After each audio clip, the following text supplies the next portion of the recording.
Good evening and welcome. Tonight we're going to be flipping through this book about Ghana.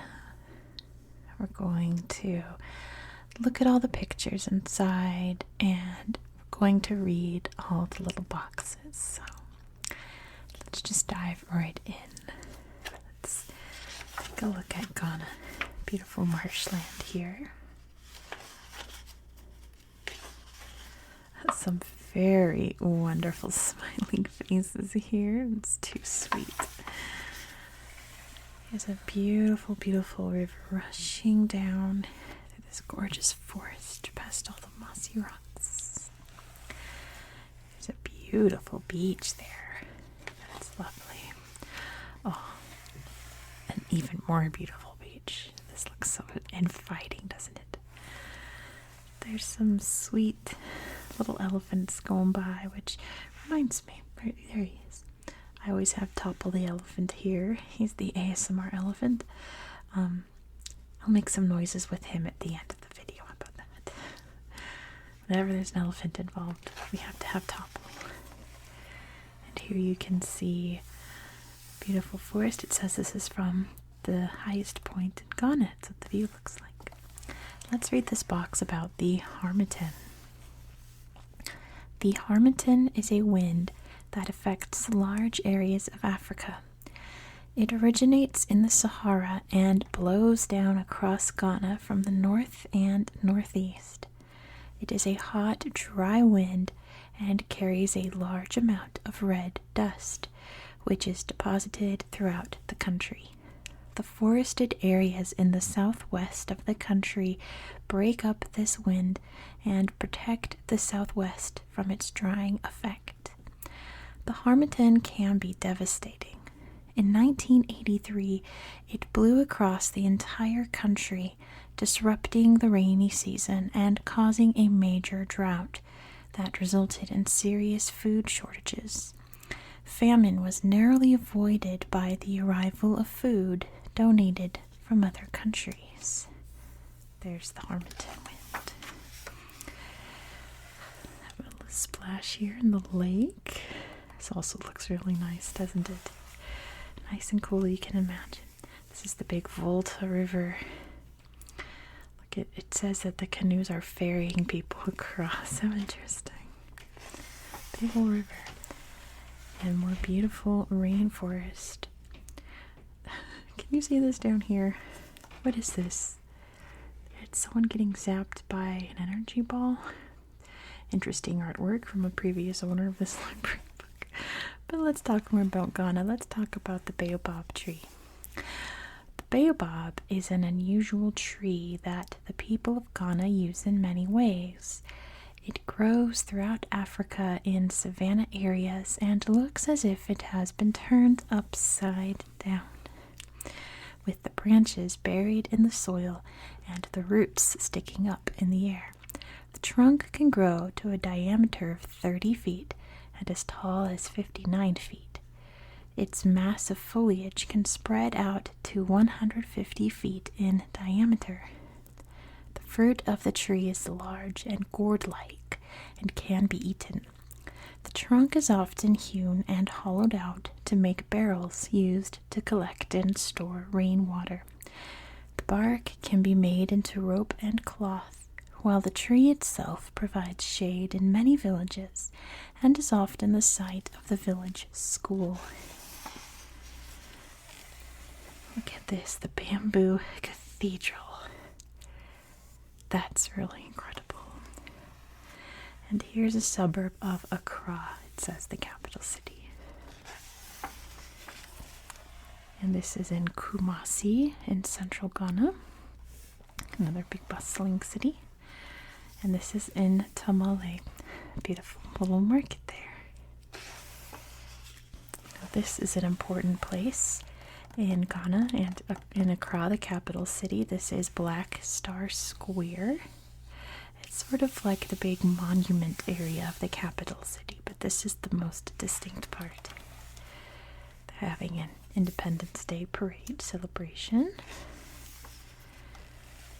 King John II of Portugal.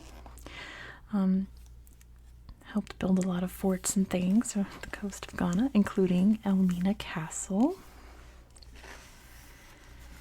Let's see, an Ashanti village. Pretty neat. And here's an Ashanti warrior, some of the fiercest warriors in all of Africa. You wouldn't mess with this guy, right? He looks pretty intense. Let's unfortunately read about the slave trade. When Europeans first began to trade with the people of Ghana, their chief interests were gold and ivory, but another commodity quickly became even more profitable.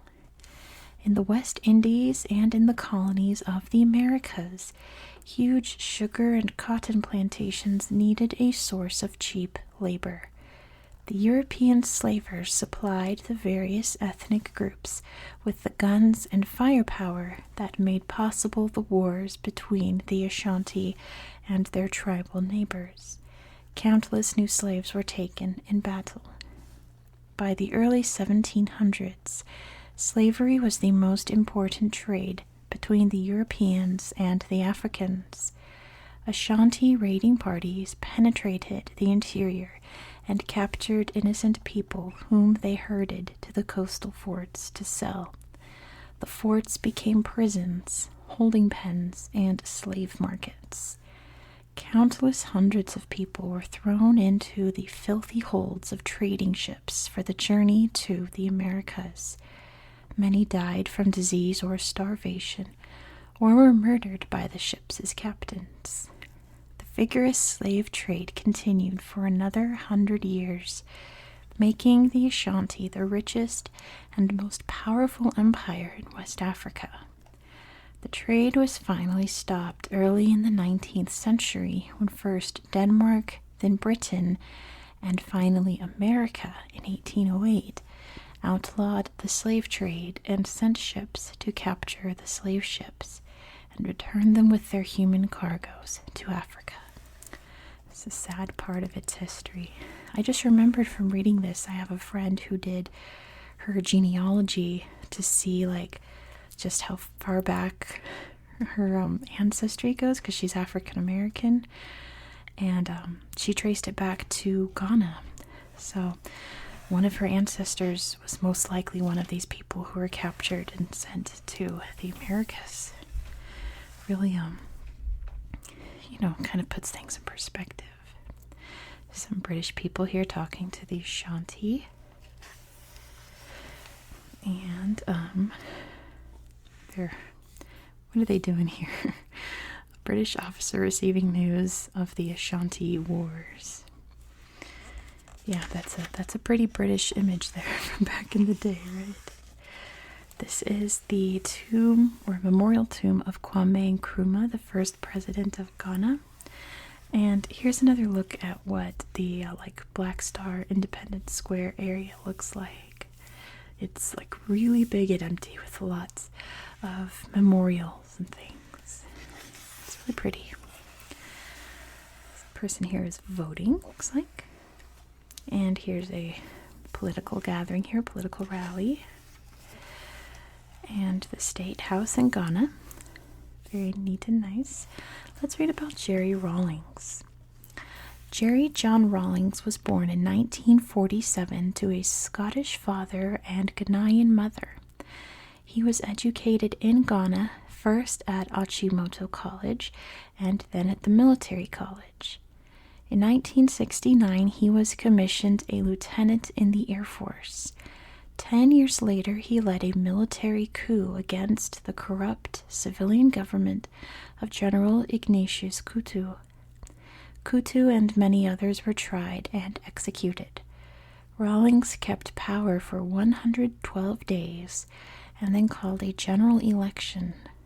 2 years later, after the failure of the next president to prevent corruption or improve the economy, Rawlings led a second coup and this time held on to power, ruling with the aid of a Provisional National Defense Council. Local committees were set up to monitor the work of factories and run local neighborhoods. In 1983, Rawlings switched from his Marxist policies to free market ones, denationalizing state-owned industries, devaluing the currency, and abandoning price controls. All these measures were very unpopular, but people realized that he had Ghana's interests at heart and accepted them. Ghana became one of the few African countries with a healthy economy and relatively stable government under his presidency. One of the few times that a ruler forced his way into power, made huge changes, inflated his ego, but then when his term was up, actually let the next person who was elected take over. Pretty rare in history, in modern history at least. This is the Supreme Court building. And look at this guy, it's a chief. This talks about how you have the actual elected government, and then in the village level you have chiefs that run things. And another parade here, pretty cool. Let's read about foreign policy. It says, Ghana's recent foreign policy has emphasized good relations with its close neighbors. There is careful coordination of currencies, trade, infrastructure, and education with them within the Economic Community of West African States, or ECOWAS. The rest of Africa and other countries also enjoy friendly relations with Ghana. Ghana practices economic diplomacy that facilitates trade, tourism, and investments in such key sectors as energy, agriculture, and agro-processing, information and communication technology, or ICT, infrastructural development, like ports and roadways, and the tourist industry. President John Evans Adam Mills, who was president when this book came out 10 years ago, and U.S. President Barack Obama, again, the president 10 years ago, conferred during Obama's July 2009 visit to Ghana. Yeah, I was just thinking that Kamala Harris, the current vice president, just visited Ghana on a diplomatic trip, so still lots of close relations. Here is Kwame Nkrumah in his traditional cloth. I think it's the Kente cloth, right? First leader. Let's read about, again, the president who was around at the time of this book was published, John Evans Atta Mills. Born on July 21st, 1944, President John Evans Atta Mills came from Ekumfi Otwam in Central Region. He earned his bachelor's degree and professional certificate of law from the University of Ghana, Legon. While working on his doctorate in Oriental and African Studies at the University of London, the 27-year-old student was selected as a Fulbright Scholar at Stanford University Law School in California. Upon graduation, Professor Mills made his mark at the Faculty of Law at University of Ghana, Legon. A prolific writer, he also presented research papers at symposiums and conferences throughout the world. John Evans Atta Mills has more than a dozen publications on taxation and other law fields to his credit, and has held senior positions with finance-related institutions throughout Ghana. He remains enthusiastic in recreation and sports. President Mills's previous achievements included being acting commissioner of the Internal Revenue Service of Ghana. From 1997 to 2000, he served as vice president of the Republic of Ghana with President Jerry Rawlings. Although Mills also ran in the 2000 and 2004 presidential elections, he lost both times to the NPP candidate John Agyekum Kufuor, the outgoing president. On January 3, 2009, John Atta Mills was sworn into office as executive president of the Republic of Ghana. He's married to Ernestina Nadu, an education specialist, and they have a 19-year-old son. As of this book, he's obviously much older now. And if you want to know more about the history of Ghana, you can head over to my memberships by clicking the little join button just down there. I read out the history chapter of this book and other books in a nice soothing voice for you to enjoy. It's a bustling day. It says these are trotros, like little taxis in a way. And here's it, the shipping port here. They've got some containers to load and unload. Oh, gold ore, it says. Wow, big mining operation here. And here they're washing some bananas. Yum yum, I love bananas. And chocolate. Let's read about cocoa. Cocoa is Ghana's most important cash crop and its highest export earner, accounting for some 2/3 of the country's revenue. It provides employment to more than 500,000 people. Cocoa also provides much of the capital for Ghana's many infrastructure projects. Cocoa was first exported in 1885. In 1890, the colonial government set up a botanical garden to raise cacao seedlings to distribute to local farmers. It is cultivated mostly in forested regions because it needs deep, well-drained soil and a high rainfall throughout the year, although too much rain at any one time can induce disease in the plant. The cacao crop is first cultivated on forest land that has been cleared of all but the few trees kept to shade the young plants. Additional shade comes from the cocoyams and plantains, which also help provide some income while the cacao trees are still small.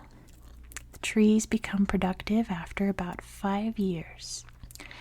At that stage, the enterprise becomes labor-intensive. Harvesting, which can take 3 or 4 months, begins in September.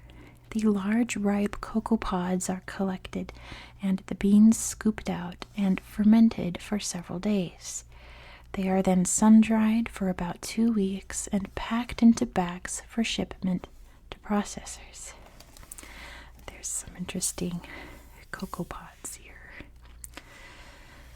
We've got some fishing boats. Look like some of them are full of fish. We got a whole bunch of chickens here. Look at all these chickens. And working in a textile factory here. And a lumber mill. Let's read about railways and trains. Railways extend across the country, linking major production areas with Accra.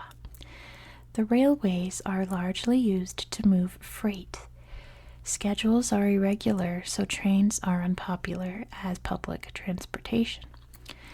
Many of Ghana's rivers are not navigable, but the dam at Okosombo has created the huge Lake Volta that makes water transportation from the north cheap and convenient. Ports have been built around the lake to facilitate this increasingly popular mode of travel. Ghana has small airports at Takoradi, Kumasi, Sunyani, and Tamale, in addition to the Kotoka International Airport in Accra. Oh wow. Lots of rice growing here next to the beautiful palm trees, and this is a beautiful picture, isn't it? It says it's the Volta River. And looks like they're filtering out some fresh water to get drinking water. And here, sadly, is a waste. A landfill?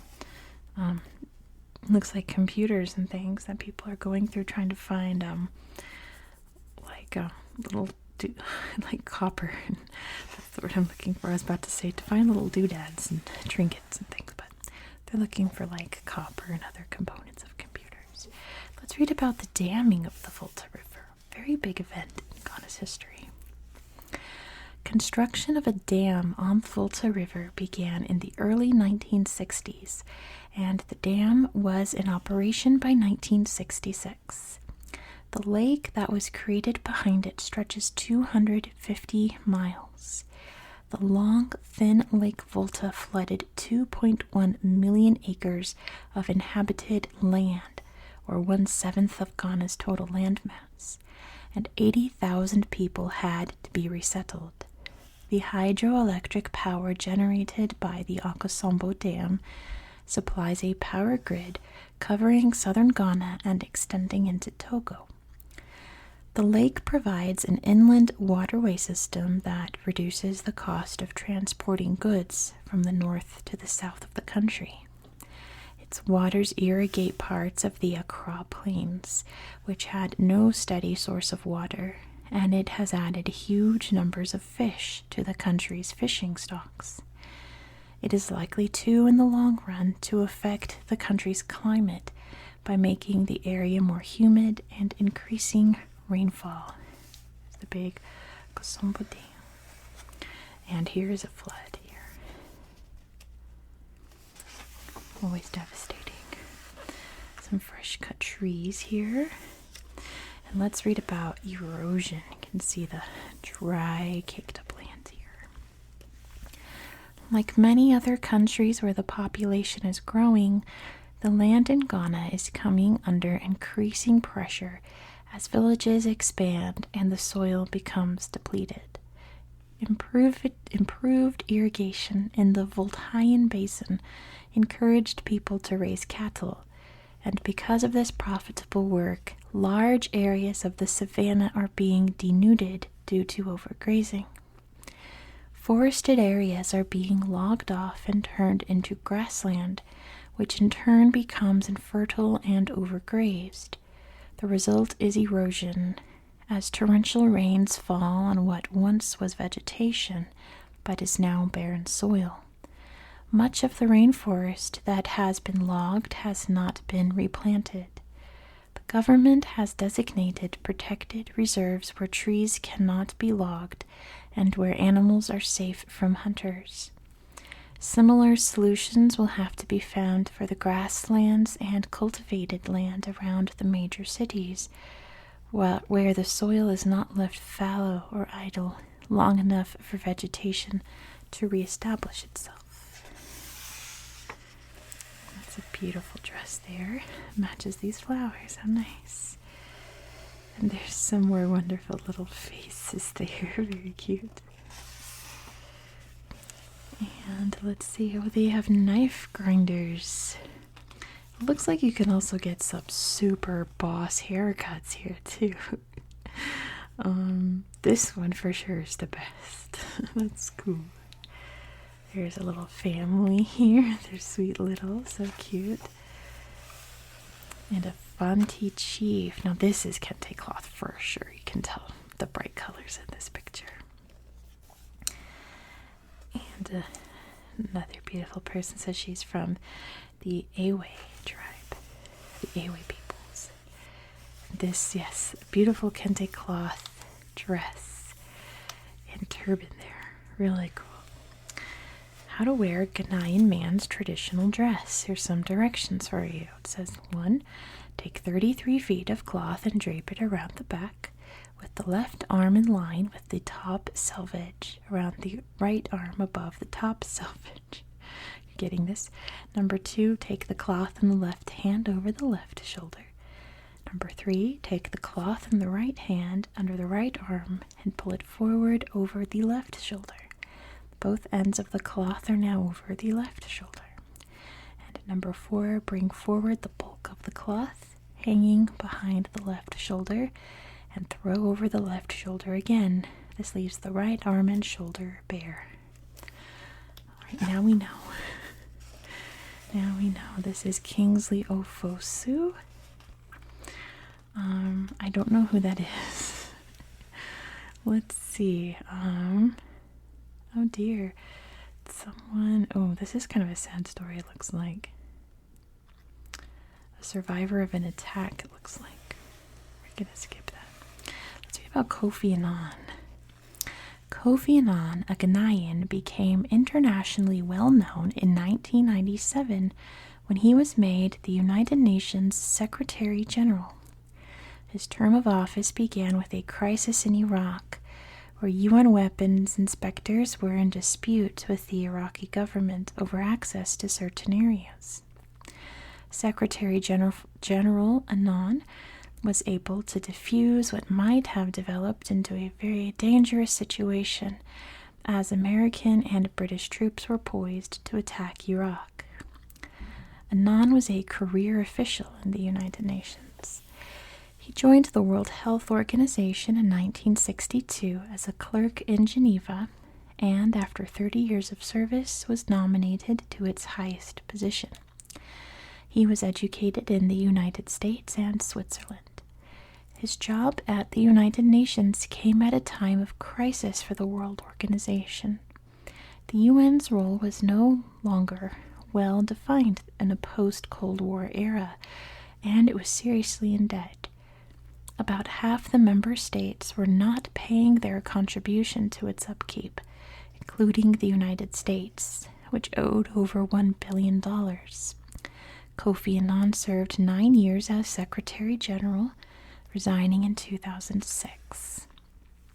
I did model UN all through high school when this guy was in charge of the UN, so even today, whenever I think of the UN, I think of Kofi Annan, even though he hasn't been involved as Secretary General for a long while. Little fishing village here, looks like, with their little boats. Working hard on the computers here. Oh, wow. You can tell that he's very important. He's definitely the chief, right? And look at this family. That's a huge one. This is an extended family. I can believe that. It's a lot of littles. Look at that. A beautiful bride and groom here. And they're dancing. This is at a wedding. Let's read about marriage gifts. When a couple marries, many expenses are involved besides the bride wealth and the wedding party. The groom must give his wife-to-be gifts to bring to the marriage. These might be furniture, such as a chest of drawers, sets of clothing, shoes, perfume, and money. The wife also must bring her share of family possessions to the marriage. She still has the belongings she was given at puberty, but to these she must add household utensils such as buckets, pots, dishes, towels, and other small items, as well as food for the first week of their marriage. These wedding gifts are exchanged before the union is finalized, and it is only on acceptance of them that the marriage goes ahead. If either partner fails to provide his or her proper share, the marriage can be canceled. Wow.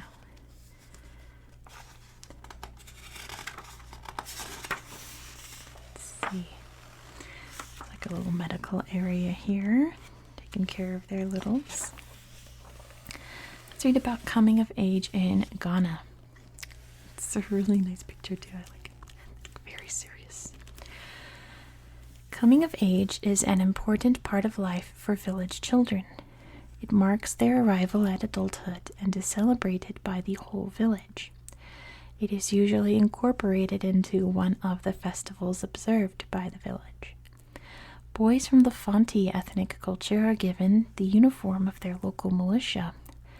The militia, in addition to combating crime in the communities, engages in social and economic activities to help promote community development.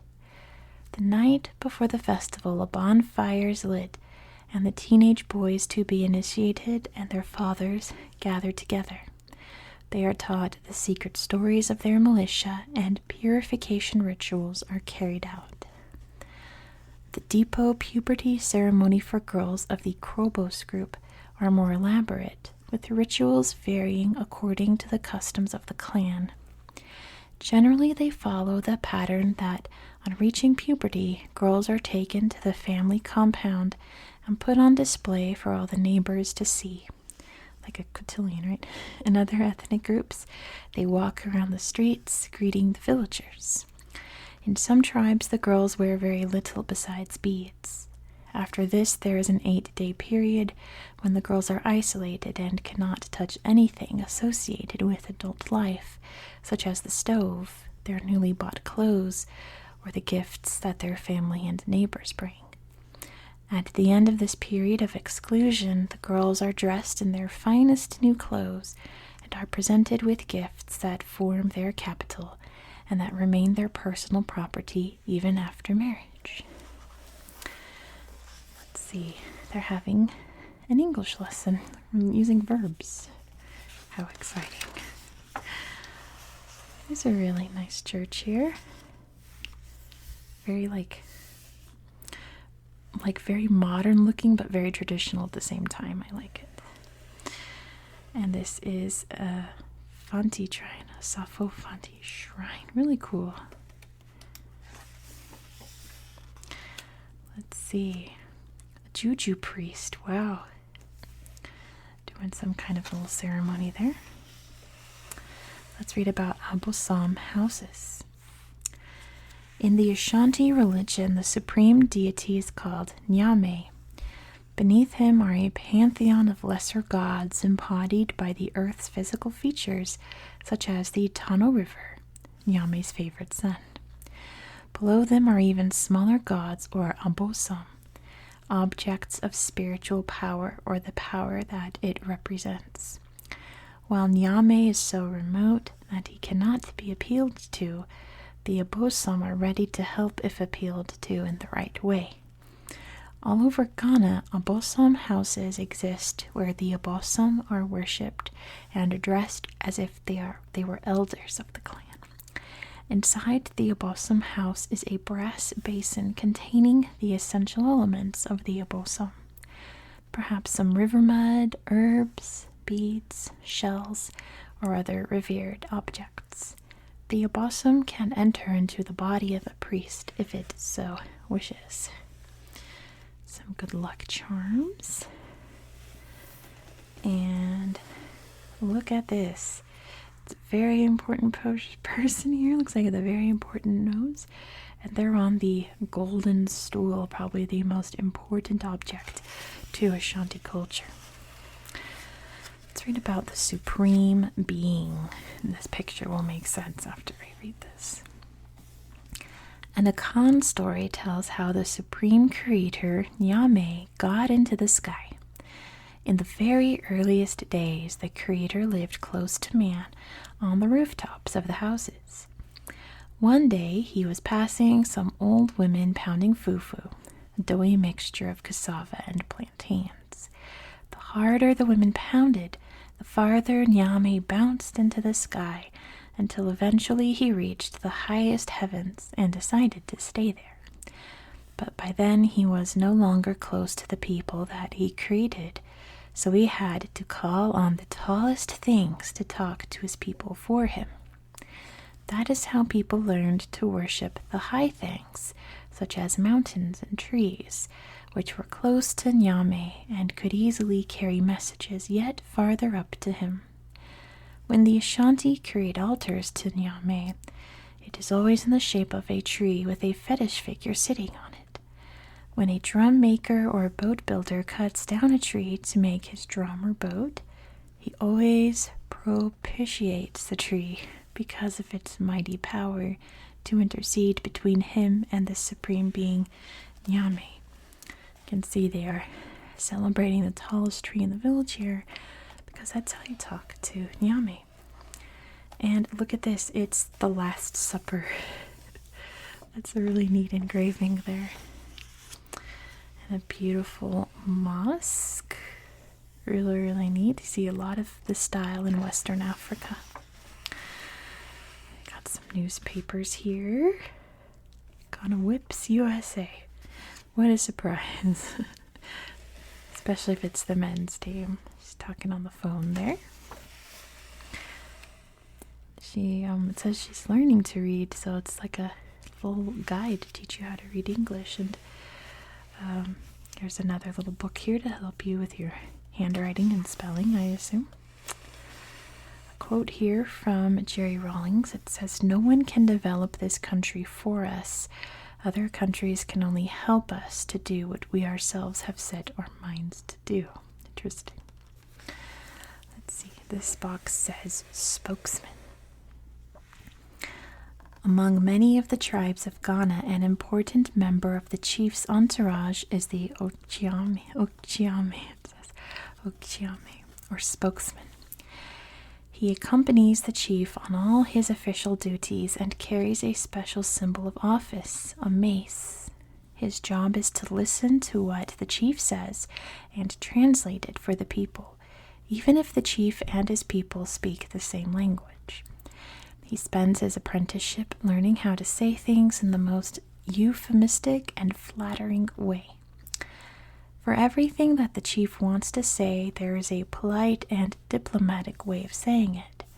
The chief merely concentrates on the substance of his message, while the spokesman retells it for him in a literary and decorative way. The spokesman may not add any new information to the chief's words, but he can refer back to ancient stories or create a beautiful image. He polishes the chief's words for him. Among some tribes, the spokesman also mediates between the chief and his subjects. The chief whispers to the spokesman what he wants to say, and the spokesman makes the chief's words fit into a selection of well-known proverbs. That's pretty neat. Let's see. I was going to say a Bible passage, but it's like a summarization right here in the market. Let's read about talking drums. Like many other countries in West Africa, Ghana has a tradition of talking drums. These are drums that are used as a means of communication rather than making music. They are hourglass shaped, with skins stretched over both ends and joined by tightly drawn rawhide cords. As the cords are stretched or released by the drummer, the tone of the beaten drum changes, precisely following the tonal pattern of the language that it is copying. In the days before telephones, the drummers of talking drums learned to beat out messages like a kind of Morse code, but the sounds that the drum made actually copied the sounds of the words they conveyed. Those drums are used today for ceremonial purposes, where once they relayed important messages across hundreds of miles. Look at this, the National Theatre of Ghana. Really beautiful building here. And there's a lovely art gallery here.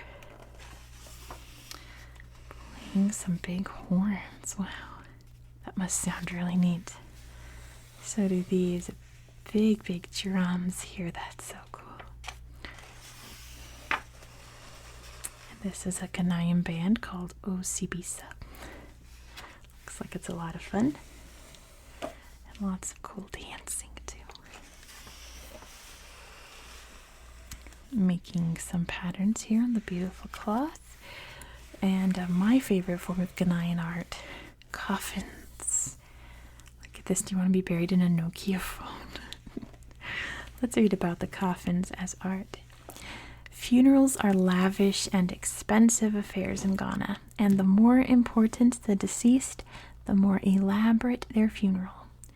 In recent years, an unusual art form has developed around the funerals of some Ghanaians, where coffin makers are commissioned to make a coffin that depicts the occupation of the deceased.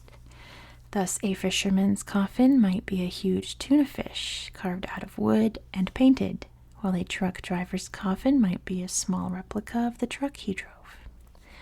A pineapple farmer might be buried in a pineapple-shaped coffin, while a rich man might be buried in a model of a Cadillac automobile. People often commission their coffins long before they die, since the work on each coffin is elaborate and may take many months of work. If the customer dies before his coffin is completed, the funeral is delayed until it is ready. Not surprisingly, these coffins are very expensive. The fish ones are pretty cute though. Look at these crafts. Oh, they're beautiful. Let's take a look. Hold on. Let's look at these. There we go. Absolutely gorgeous. You got some jewelry, some baskets, some little figurines here. I love them. Those are so cool. And you can see here they are painting the walls of their huts here. That's so neat. The lost wax process. The process was first noticed among the people of Benin, who used it to make large, intricate bronze statues. The Ashanti used the technique when they made the gold weights that became part of the Ashanti's chief symbols of office. First, a model of the weight is produced by building up the core made of loamy soil and water. After thorough drying, the core is covered with a layer of beeswax. The wax is carved and decorated with a bone tool. When the carving is complete, the whole object is covered in more layers of soil, and sticks are pushed through all 3 layers to hold the mold together. The mold is dried again with the wax completely sealed inside. A pit is dug and lined with charcoal, and the mold is fired until the wax melts and runs out. Then the empty space created by the melted wax is filled with molten gold. After the gold has cooled, the earth is scraped away from the outside and scooped from the core of the gold piece, revealing the decorated gold weight, seal, or amulet. Makes a lot more sense when you actually see it being done than just reading a description of it. Let's read about symbols. Symbolism is an important part of the lives of Ghanaians. It can be seen in the design of Kente cloth, in the patterns of the walls of huts, and in many other art forms. The chief's garments and jewelry are not just adornments. Each piece depicts a story of the chief's origins, his wealth, and the history of the clan. These symbols can be seen in other artifacts of Ghanaian life, such as on canoes, mammy wagons, ornamental gourds, stools, and cooking utensils. A chameleon symbolizes a mixture of slowness and quickness, as well as the impertinence of words, which can change just like a chameleon's colors. A snail and a tortoise together symbolize a desire for peace, since neither of those creatures is ever hunted or shot at. A human figure holding its ear and pointing to its eye indicates that blindness does not prevent understanding in other ways. I wonder what pointing to the nose meant, like in that other statue, right? All of these symbols carved onto domestic items remind the owners of popular Ghanaian proverbs that express maxims to live by with propriety and laughter.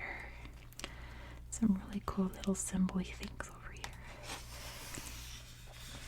We are going for a swim in the pool. So fun.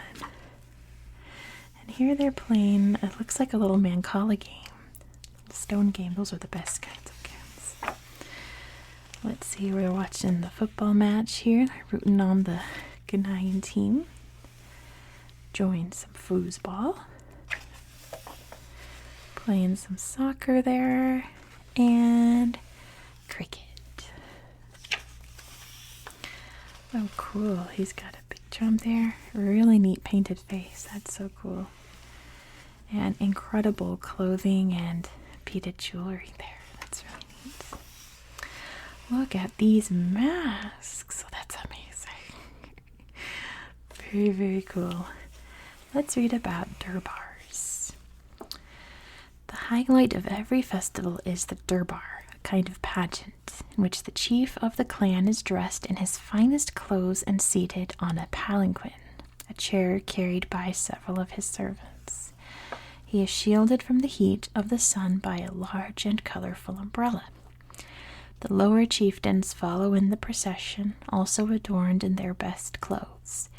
The chiefs are carried to the place where the festival is to take place, and their attendants, the executioners of older times, tell stories of past triumphs in battle. Each lesser chief goes before the regional chief to offer his allegiance, taking off his crown and one shoe and bowing before him. The regional chief then makes a welcoming speech to his people, and the festival gets underway. And there he goes. So neat. There's some other incredible dancers there. Must be amazing to see. This guy looks like he's not gonna have a good time pretty soon. But yeah, lots of fish here for sale. Big bustling market there.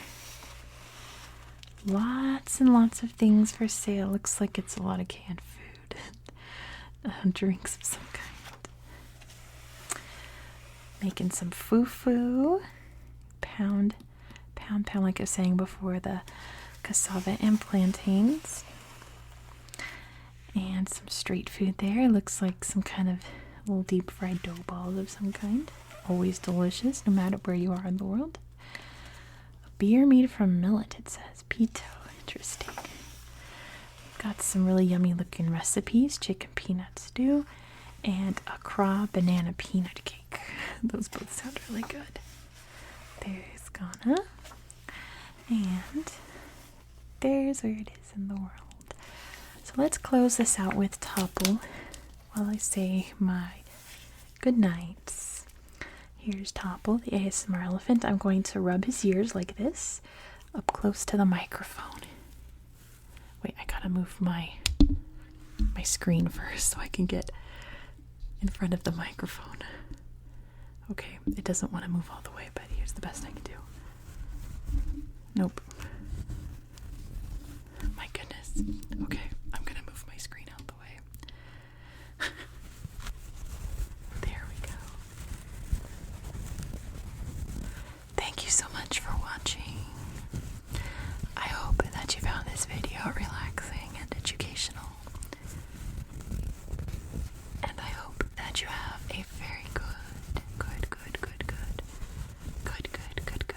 night. Good night. Good night.